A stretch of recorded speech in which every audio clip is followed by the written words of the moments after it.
Hi, I'm Sam Murphy. I help people get what it is that they want out of life, and I am here to share something with you that I hope can help enhance your life. I want to talk today about anxiety.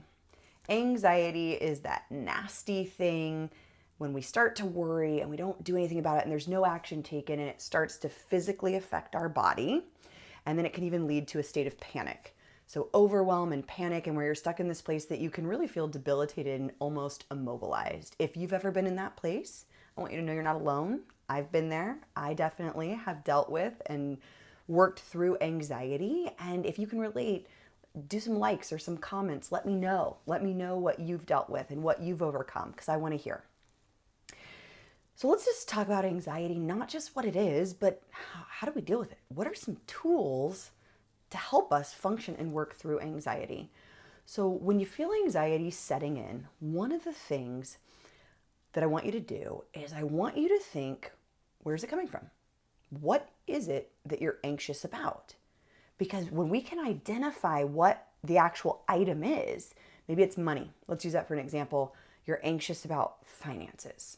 How are you going to pay the bills and send the kids to college? And you've got something else coming up and something that's due. So we're anxious about money. The next step that we're going to do is we're going to think about what's an action step that we can do to reduce the worry in that situation. So we're worried about money. It's causing us anxiety.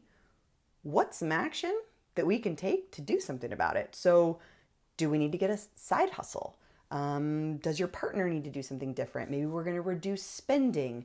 Maybe we're going to do some better financial planning, really looking at and being strategic about what is an action step that we can do to intervene to ebb the anxiety. Something else that can be very common is not feeling like there's enough time in the day to get something done.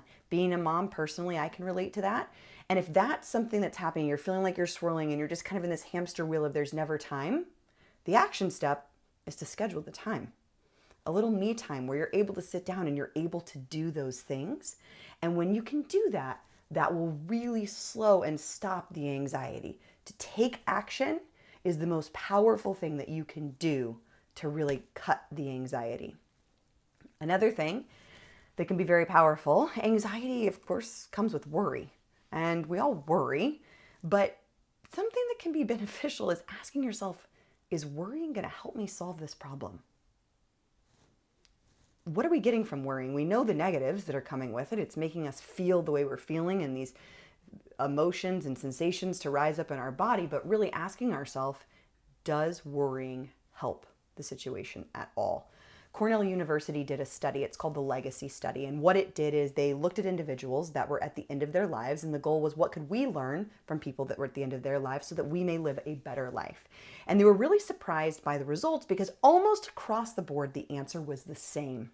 People said they wished if they could do something differently, they would have spent less time worrying because it was so much, in their opinion, wasted time that didn't produce positive results, didn't ultimately change the outcome, and it was time that they couldn't get back.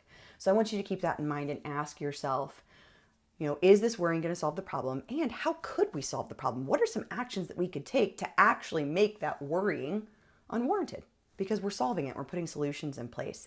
The other thing is be present. Anxiety exists in the future, worrying about what's to come or what may happen, and in the past, over past decisions and guilt and wondering if we did it wrong. But in the present moment, if you can really be here and be with yourself or be with who you are with, anxiety can't really exist. So thinking about and looking at what tools work for you, maybe closing your eyes and taking some deep breaths, maybe doing meditation, maybe taking a few minutes to sit down with your kids and read or go kiss your spouse or really check in on what helps you feel here and now. And one more thing that can really help is when anxiety sets in and worry and you're not sure what to do is closing your eyes. And this can happen, you can do this in part of working to be more present, is visualizing the future. So sometimes when we're worrying, let's say that you have a possible diagnosis, you have a medical, you're going to the doctor to find out what the results were, and you're really worried about it. Well, asking ourselves, does worrying change that outcome? No, it doesn't. We're going to find out on Tuesday what the outcome is, and then we're going to deal with it there. But worrying is not going to help us. But what you can do is you can close your eyes and you can visualize, say, a year into the future.